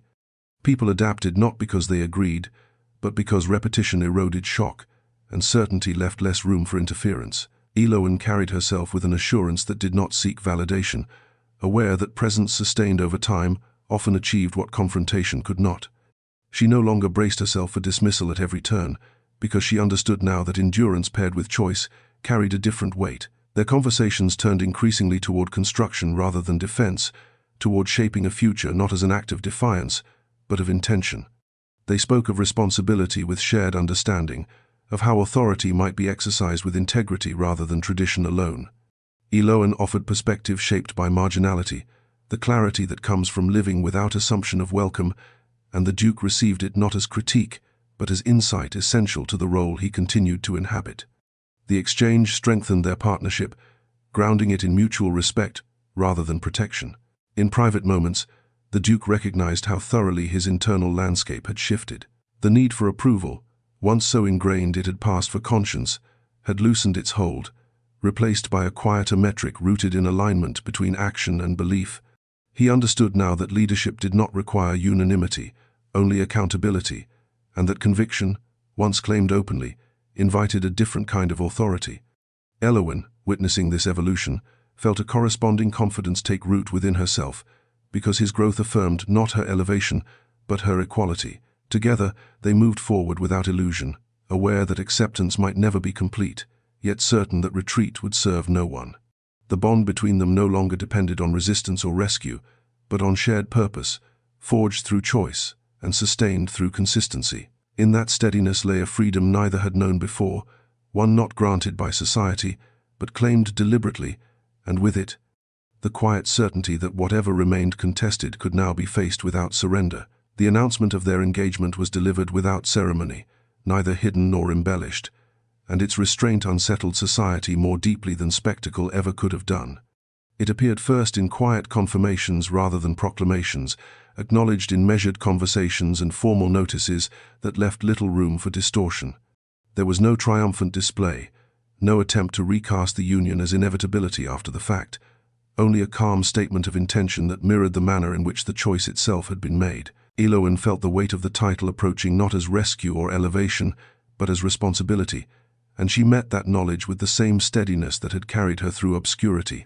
Reaction unfolded unevenly. Some met the news with open disbelief, others with carefully masked admiration, and many with a cautious neutrality that revealed more uncertainty than opposition. The absence of apology unsettled those who had expected concession, because it left no space to reinterpret the engagement as compromise or correction. The Duke appeared beside Elowen with deliberate consistency, their presence together neither defensive nor performative, and over time, repetition softened resistance where argument never could. What could not be undone was forced to adapt. Elowen navigated the shift with thoughtful care, aware that visibility carried its own discipline. She chose her engagements deliberately, not to placate, but to establish continuity, allowing conduct rather than explanation to define her place. She did not attempt to imitate the ease of women raised within unquestioned acceptance, nor did she retreat into self-effacement. Instead, she occupied her role with a quiet attentiveness that invited observation without courting approval. The steadiness of her manner unsettled preconceptions more effectively than defiance, because it resisted both dismissal and spectacle. The Duke watched her with a pride untouched by possession, recognizing that his choice had not granted her strength, but revealed it. He understood now how easily power mistook visibility for worth, and how often those without advantage were expected to earn legitimacy through performance. Elowen refused that bargain, offering instead a presence grounded in integrity rather than accommodation. Her example sharpened his own sense of responsibility, reminding him that authority carried meaning only when aligned with character. Privately, they spoke of the future with a realism that left little room for illusion. They acknowledged what would not change quickly, what acceptance might never fully arrive, and what responsibilities their union would demand. The honesty steadied them both, because it transformed anticipation into preparation rather than fantasy. Love, now formalized in intention if not yet in ritual, settled into something durable, shaped by trust rather than triumph. As society recalibrated around them, Elowen felt a subtle shift within herself, the quiet recognition that she was no longer standing at the edge of belonging, waiting to be permitted entry. She had stepped into a space defined not by invitation, but by choice, and the distinction altered everything. The engagement did not erase the past or guarantee ease, but it affirmed a future grounded in presence rather than permission, and in that affirmation lay a strength neither of them had anticipated, yet both now understood as essential. Acceptance, when it came, did not arrive as absolution or apology, but as gradual adjustment, the slow reshaping of habit rather than a declaration of approval. Elowen recognized the change first in small gestures, invitations extended without hesitation, conversations resumed without the careful pauses that once signaled judgment, and glances that no longer lingered with curiosity but passed on, satisfied, to other subjects. Society, she learned, rarely admitted error. It simply adapted when resistance proved unproductive. The realization carried neither bitterness nor triumph, only clarity, because it affirmed what she had already begun to understand. Endurance, when paired with consistency, altered the landscape more effectively than confrontation ever could. She moved through this new phase with deliberate awareness, conscious that familiarity could invite complacency just as scrutiny once invited fear. Rather than easing into visibility as a form of relief, she treated it as stewardship, mindful that every appearance reinforced a narrative still being quietly negotiated. She did not attempt to soften herself to invite comfort, nor did she harden into defiance. Instead, she allowed herself to remain exactly as she was, composed, thoughtful, and attentive, trusting that authenticity sustained over time carried its own authority. The steadiness of her presence became its own argument, one that required no explanation and offered no apology. The Duke observed society's recalibration with measured detachment, neither seeking validation nor resenting its delay. He understood now that influence did not lie in unanimity, but in persistence, in the quiet confidence of occupying space without retreat. He no longer measured success by approval alone, because the peace he carried felt deeper than any recognition previously offered. Watching Elowen navigate this transition with such clarity reinforced his conviction that the choice he had made was not merely personal, but necessary, revealing the difference between authority exercised for appearance and authority shaped by principle. Their partnership deepened in these days of quiet adjustment, strengthened by the absence of crisis and the presence of routine. They spoke often of balance, of how easily power could drift toward complacency when unexamined, and how responsibility demanded attention even in moments of ease. Elowen's perspective, shaped by years of marginality, offered insight the Duke had never been taught, reminding him that inclusion without understanding often replicated exclusion in subtler forms. He received her observations not as criticism, but as guidance, allowing her experience to inform decisions that extended beyond their private life. For Elowen, the most profound change was internal. She realized that she no longer anticipated dismissal, no longer adjusted her presence to soften its impact, and the absence of that vigilance felt both unfamiliar and liberating. Belonging, she understood, was not something granted through acceptance, but something claimed through continuity, through remaining when retreat once felt safer. Standing beside the Duke, she felt neither overshadowed nor elevated, but anchored, her identity intact and recognized. As the season progressed, their union became less a subject of conversation and more a fact of life, its once controversial nature fading into normalcy. The quiet of that transition held its own significance, because it marked not the end of resistance, but the beginning of integration. Together, they inhabited a space reshaped by choice rather than concession, aware that acceptance, when earned through presence rather than permission, carried a durability that no proclamation could match. In the quieter rhythm that followed society's reluctant adjustment, Elowen found herself with space she had never fully inhabited before. Space not merely physical but internal, where reflection could unfold without the constant vigilance that had once governed her every movement. She walked through familiar rooms with a steadiness that felt earned rather than assumed, noticing how her posture had changed, how she no longer measured each step by the likelihood of dismissal. The shift was subtle, perceptible more in absence than presence, yet it marked a transformation deeper than circumstance because it altered the way she regarded herself when no one else was watching. She reflected often on the years she had spent cultivating invisibility as a form of safety, understanding now how necessary that discipline had been, and yet how incomplete. Survival had taught her restraint, patience, and clarity, but it had also narrowed her sense of possibility until endurance itself became the goal rather than the means. Being chosen by the Duke had not created her worth, it had exposed the cost of never allowing herself to claim it. The recognition carried neither resentment nor regret, only a sober gratitude for the resilience that had carried her here and the courage that now allowed her to remain. Her conversations with the Duke deepened in this season of relative calm, shaped less by defense and more by intention. They spoke of the responsibilities that accompanied their union, not as burdens imposed, but as opportunities to act with coherence in a world accustomed to compromise. Elowen offered her insights with growing confidence, aware that her perspective, once dismissed as marginal, now carried relevance precisely because it had been formed outside assumption. The Duke listened with the same attention that had first unsettled her months earlier, receiving her thoughts not as counsel offered by proximity, but as understanding earned through experience. The Duke, in turn, observed her transformation with a quiet respect that carried no trace of ownership. He recognized how easily love could be mistaken for rescue, and how vital it was that their bond remain grounded in equality rather than elevation. Elowen's growing self-recognition affirmed his own sense of alignment, because it reflected a partnership shaped by mutual clarity rather than dependence. Together, they navigated the emerging shape of their future with a realism that resisted fantasy, acknowledging what could not be changed while committing to what could be shaped through consistency and care. For Elowen, the most profound realization arrived not in public recognition or private affirmation, but in the simple knowledge that she no longer required permission to remain present. She could occupy space without apology, speak without preamble, and exist without anticipation of erasure.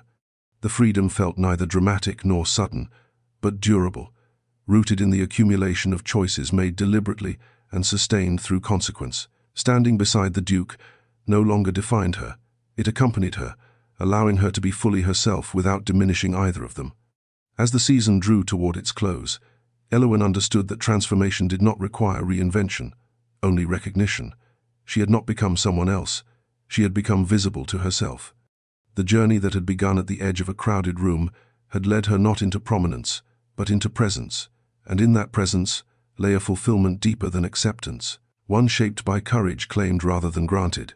As preparations for their marriage advanced with a quiet inevitability, the Duke found himself reflecting not on ceremony or celebration, but on the subtle recalibration of his inner life, the way his understanding of authority had shifted without fanfare yet with lasting consequence. He had long believed leadership to be a matter of stewardship alone, of preserving what had been handed down with minimal disruption, yet in choosing Elowen, he had learned that preservation without examination could become stagnation disguised as duty. The realization unsettled him not because it diminished his inheritance, but because it demanded more of him than obedience ever had. Responsibility, he now understood, required intention. He observed how differently he moved through the world, how conversations no longer required the careful diplomacy that once masked uncertainty, because his position had settled into coherence. Opposition remained, but it no longer unsettled him, having lost its power to redirect his course.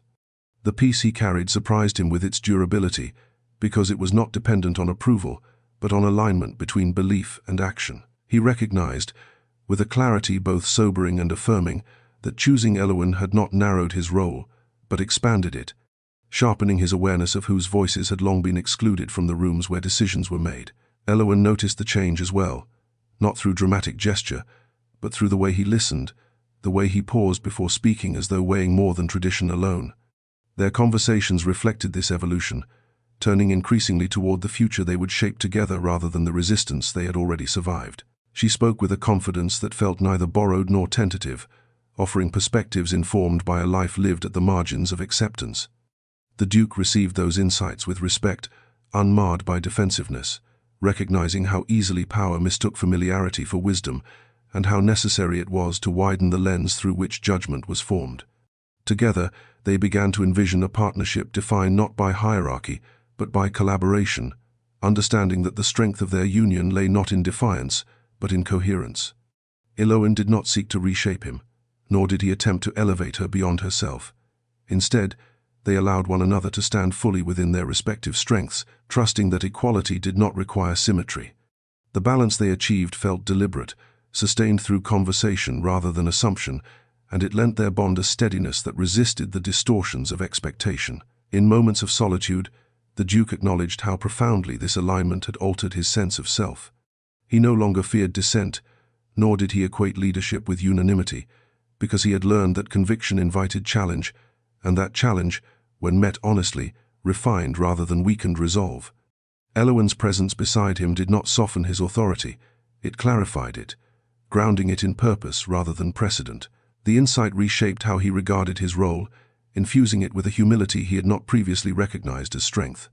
As they moved forward together, the future felt neither idealized nor foreclosed, but real, shaped by choice rather than assumption. The Duke understood now that love, when grounded in respect and clarity, did not distract from responsibility, but deepened it, offering a lens through which duty could be reimagined rather than merely endured. And in that understanding, he found not certainty, but something far more sustaining, the confidence to lead without abandoning himself, and the quiet assurance that the life he was building with Elowen reflected not what was expected of him, but what he had chosen, deliberately and without retreat. The final social test arrived without announcement, woven into the fabric of an event that appeared ordinary enough to invite complacency, and it was precisely that ordinariness which made it revealing. The gathering was neither hostile nor celebratory, simply a convergence of influence where memory lingered longer than conversation, and Elowen understood at once that this was not a space designed to provoke reaction, but to observe endurance. Subtlety, she had learned, was often the sharpest instrument of judgment. She entered beside the Duke with composed assurance, aware that every courtesy extended and withheld would be measured not for warmth, but for permanence. The resistance that remained expressed itself through restraint rather than censure, in the careful pauses before greeting, the polite redirection of conversation, the quiet recalibration of rank that did not announce itself yet carried unmistakable intent. Elowen felt the familiar tension rise, the instinct to soften her presence, to yield just enough to ease discomfort, yet she resisted it with deliberate calm. She did not withdraw nor compensate. She listened when addressed, spoke when there was reason, and allowed silence to exist without rushing to fill it, trusting that steadiness sustained over time carried more authority than concession ever could. The Duke matched her composure with equal clarity, his manner neither defensive nor assertive, but assured, and the consistency of it unsettled more deeply than defiance would have done. He did not intervene unnecessarily, nor did he distance himself in the name of diplomacy.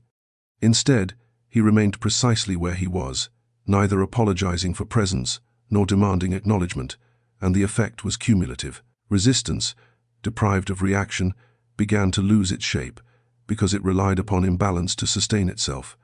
As the evening progressed, Elowen sensed a shift not in acceptance, but in recognition. She was no longer being tested as a possibility, but assessed as a reality, and the distinction altered the tone of every exchange. A question posed without edge, a courtesy extended without hesitation, a conversation resumed rather than deflected. Each small gesture signaled adaptation rather than approval, and Elowen understood that adaptation, however reluctant, was a form of acknowledgement no less real for its restraint. Privately, she reflected on how differently she inhabited the moment compared to the woman she had once been, standing at the edge of rooms and measuring worth by invisibility. She no longer anticipated dismissal nor prepared herself for erasure. The vigilance that had once governed her presence loosened its grip, replaced by a quieter confidence rooted not in security, but in choice. The Duke observed this transformation with a respect that required no articulation, recognizing how her steadiness altered the dynamic of every room they entered together. By the time the gathering concluded, nothing dramatic had occurred, yet everything essential had been confirmed. Their unity had not been challenged through confrontation, but affirmed through endurance, through the simple refusal to retreat or overcompensate. The bond between them proved unshakable, not because opposition had vanished, but because it no longer dictated movement.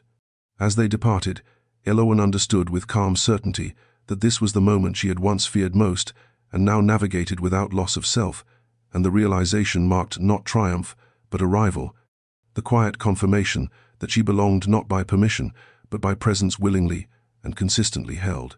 Preparations for the marriage unfolded without spectacle, shaped by intention rather than display, and Elowen found in that restraint a reflection of the life they were choosing to build. Decisions were made deliberately and together, not because tradition demanded consultation, but because partnership now felt instinctive rather than negotiated. She approached each detail with thoughtful care, aware that every choice carried meaning beyond aesthetics, signaling values as clearly as any declaration. What mattered to her was not impressing society, but honoring the quiet principles that had carried her to this moment without erasing herself along the way. The Duke moved through these preparations with a steadiness that surprised those accustomed to his reserve, engaging not as a figurehead but as an equal participant. He did not defer out of politeness nor dominate out of habit, but listened with the same attention he brought to matters of state, recognizing that this union deserved the same clarity and respect. Elowen's perspective shaped their decisions in ways that felt natural rather than symbolic, grounded in an understanding of what it meant to exist outside unquestioned privilege. The collaboration deepened their bond, reinforcing the truth that equality did not require sameness, only recognition. As word of the upcoming marriage spread, reaction remained mixed, yet noticeably less volatile than before. Resistance, having failed to redirect their course, settled into wary observation, and Elowen understood that time, rather than argument, would continue to do the work she no longer needed to perform. She carried herself with a composed assurance that did not seek validation, aware that her steadiness had become its own language, one understood even by those who would never articulate approval. The Duke, watching this adaptation unfold, felt a quiet satisfaction rooted not in triumph, but in coherence, because the life they were constructing aligned with the convictions that had brought them together. Privately, Elowen reflected on the meaning of the transition she was undertaking. Marriage did not represent escape from marginality or elevation beyond herself, but continuity, a commitment to remain present within a world that had once preferred her absence. She acknowledged the fear that still surfaced at the edges of anticipation, not as warning, but as reminder of what had been risked and chosen. Courage, she understood now, was not the absence of doubt, but the refusal to allow it to dictate retreat. The Duke, in turn, contemplated the legacy he was shaping, recognizing how easily power could replicate itself without examination. In choosing Elowen, he had chosen to interrupt that pattern, not through rebellion, but through alignment, and the awareness carried a responsibility he accepted without hesitation. Their conversations turned toward the future they would steward together, speaking not of perfection, but of accountability, of how influence might be exercised with integrity rather than convenience. Elowen's insights, formed through endurance rather than assumption, sharpened his vision, grounding aspiration in lived reality. As the date drew nearer, anticipation settled into readiness rather than excitement, a calm born of having already faced what might have undone them. They did not imagine that marriage would resolve every tension or silence every doubt, yet neither did they fear what lay ahead. The union they prepared to formalize was already real, tested not by ceremony but by consequence, and in that knowledge lay a quiet confidence. What they were building did not depend on approval or novelty, but on consistency, and that steadiness, patiently earned, promised a future shaped not by expectation, but by choice held and honored together. The evening before the wedding passed without ceremony, its quietness intentional, almost reverent, as though both of them understood that what mattered most had already been said and survived. Elowen stood alone for a time near an open window, the city settling into darkness beyond it. The familiar sounds softened into distance, and she allowed herself to remember the woman she had been when this journey began. She thought of the careful restraint that once governed her movements, the vigilance that had shaped her presence in every room, and the way invisibility had felt not merely safer, but necessary. The memory no longer carried shame. Instead, it felt like acknowledgement of a self who had endured long enough to reach this moment intact. When the Duke joined her, their conversation did not rush toward the future, nor did it circle anxiously around the ceremony to come. They spoke instead of what had brought them here, naming fear without allowing it authority, acknowledging the uncertainty that still lingered without mistaking it for warning. Elowen expressed gratitude not for rescue or elevation, but for recognition, for the way he had seen her without requiring transformation, and for the constancy that had allowed her to remain present rather than retreat. Her voice remained steady, yet the depth of the admission carried its own weight, because it marked the distance she had traveled not in circumstance, but in self-understanding. The Duke listened with the same quiet attention that had first unsettled her months earlier, and when he spoke, his words were shaped by clarity rather than sentiment.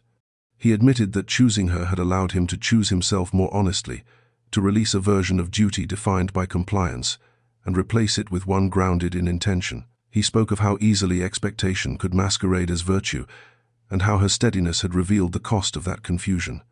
Loving her, he said simply, had required courage, but it had also granted coherence, aligning his actions with his beliefs in a way nothing else had before.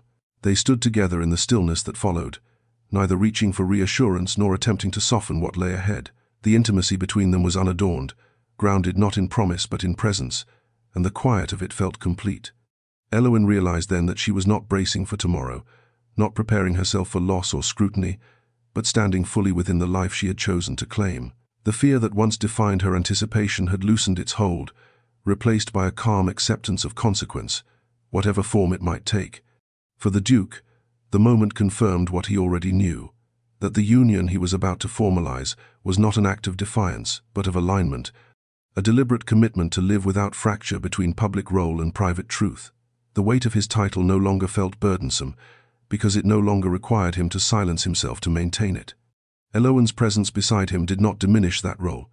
It clarified it, anchoring authority in integrity rather than appearance. As they parted for the night, there was no dramatic farewell, no sense of anticipation sharpened into anxiety. Instead, there was a quiet readiness, a shared understanding that whatever followed would be faced not as isolated individuals, but as partners already tested by choice and consequence. The eve of their marriage did not feel like an ending or a beginning, but a continuation, the next deliberate step in a life shaped by courage claimed, not granted, and by love defined not by escape, but by truth willingly and steadily held. The morning of the wedding arrived without spectacle, its calm, deliberate, and almost austere, as though the day itself understood that excess would diminish rather than elevate what was about to take place. Elowen dressed with quiet intention, attended by familiar faces who moved with respectful restraint, their presence offering steadiness rather than ceremony. Her gown was chosen not to dazzle but to endure, its elegance understated, its lines reflective of the life she had lived rather than the one she was expected to perform. As she prepared, she felt no tremor of doubt, no urge to retreat into the safety of invisibility. What settled within her instead was a grounded clarity, the knowledge that she stood here by choice, not permission. The Duke waited without impatience, his composure unmarked by nerves or display, because this moment did not feel like culmination so much as confirmation. The vows he was about to speak were not declarations of rebellion or romance, but acknowledgments of truth already tested. He understood fully the eyes that would observe him, some curious, some resigned, some quietly admiring, and yet their attention no longer shaped his sense of purpose. What mattered now was coherence, the alignment between conviction and action that had guided him to this point and would continue to guide him beyond it. The ceremony itself unfolded with measured dignity. Words spoken carried weight, not through ornament, but through restraint, each vow shaped by understanding rather than fantasy. When Elowen spoke, her voice was steady, her presence unguarded, and the simplicity of her commitment carried more force than grandeur ever could have. She did not offer herself as transformation or reward, but as partner, standing openly in a role she had chosen rather than inherited. The Duke answered with equal clarity, his promise rooted in responsibility freely assumed rather than obligation imposed. Those present bore witness not to a spectacle of triumph or concession, but to a union grounded in mutual recognition. The absence of drama unsettled some, yet for others it revealed something quietly profound. A partnership forged not by convenience or defiance, but by sustained choice. Elowen felt the weight of the moment not as elevation, but as continuity, the extension of a self she had already claimed through endurance and courage. The Duke, standing beside her, experienced a similar certainty, recognizing that what he had gained was not exemption from duty, but a deeper understanding of it. As the ceremony concluded, there was no rush of applause or orchestrated celebration, only a respectful acknowledgement that something real had occurred. Elowen stepped forward into her new role without losing herself, her posture unchanged, her gaze steady, and in that constancy lay her triumph. The Duke met her glance with quiet assurance, understanding that their union did not promise ease, but offered integrity, a foundation upon which both could stand without fracture. When they departed together, it was not as figures elevated beyond scrutiny, but as partners prepared to inhabit the life they had chosen with intention and care. The marriage did not erase the past nor guarantee acceptance, yet it affirmed something far more enduring, that love, when grounded in respect and clarity, could sustain not only affection, but purpose. In that affirmation, they moved forward without illusion, secure not in certainty of outcome, but in the truth of the choice they had made and the steadiness with which they would continue to live it. The years that followed did not soften into ease as some had predicted, nor did they harden into the isolation others had warned of. Instead, life settled into something more complex and more enduring, shaped by consistency rather than spectacle. Elowen learned that visibility, once claimed, required ongoing stewardship, not vigilance born of fear, but attention grounded in purpose. She moved through her role with the same quiet integrity that had once sustained her at the margins, now exercised in spaces that carried greater consequence. Her presence did not seek to impress or disarm. It simply remained, steady and unmistakable, and over time that steadiness reshaped expectations more effectively than argument ever could have done. Society adjusted, as it always did, not through confession of error but through habit. What had once been controversial became familiar, and familiarity, when sustained, bred acceptance if not admiration. Elowen understood the distinction and did not resent it. She had not sought validation from the world, only the freedom to exist within it without erasure. In that, she found fulfillment deeper than approval, because it rested on continuity rather than permission. Her influence grew quietly, expressed through attentiveness, discernment, and the subtle redirection of customs that had long excluded without examination. She did not announce change, she embodied it. The Duke carried his authority differently now, informed by a partnership that demanded reflection rather than compliance. Decisions were no longer made in isolation, nor filtered solely through tradition, but considered with an awareness sharpened by Elowen's perspective. He recognized how easily power could mistake inheritance for wisdom and how necessary it was to listen beyond the familiar voices that echoed expectation. Leadership, he discovered, did not weaken when informed by empathy. It clarified. The steadiness he had once feared losing through deviation became the very quality that sustained his influence over time. Together, they built a life defined not by resistance, but by intention. Their marriage did not exist as a symbol of defiance, nor as a narrative to be revisited for novelty, but as a quiet reference point, a reminder that choice exercised with integrity altered more than reputation. They faced challenges without dramatization, disagreements without fracture, and scrutiny without retreat, because the foundation beneath them had already been tested by consequence. Love, for them, was not an escape from responsibility, but a means of meeting it without division. Elowen occasionally remembered the woman she had once been, standing at the edge of rooms, measuring safety by invisibility, and the memory no longer carried regret, it carried recognition. That woman had survived long enough to make space for the one who now stood fully present, neither hardened nor diminished by what she had endured. The journey had not erased her caution, it had refined it into discernment. Courage, she understood now, was not the absence of fear, but the refusal to allow fear to determine worth. The story that society would later tell about them was simple, stripped of nuance and consequence, because complexity rarely endured in retelling. But the truth remained, lived rather than spoken, that the Duke had turned toward the one no one saw, and in doing so, learned to see himself more clearly as well. What followed was not a fairy tale resolution, but something quieter and more lasting, a life shaped by deliberate presence, sustained choice, and a love that refused to be extraordinary because it was real.